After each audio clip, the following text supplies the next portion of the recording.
তো বন্ধুরা দেখো আমার বাটা মাছের ঝাল হয়ে গেছে। ডিমালা বাটা মাছ, বড় বড় বাটা মাছের ঝাল আমার হয়ে গেছে। এবার আমি সর্ষের তেল একটু নামানোর আগে দিয়ে দেব অল্প করে। আর এটার মধ্যে সর্ষে, টমেটো আর সাদা সর্ষে, টমেটো, পোস্ত, কাঁচা লঙ্কা দিয়ে আমি এটাকে করছি ধনেপাতা দিয়ে। আমার হয়ে গেছে কমপ্লিট। এটাকে নামিয়ে নেব। বাটা মাছের ঝাল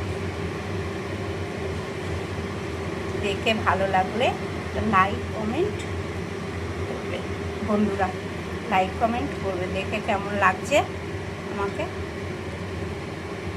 বলবে।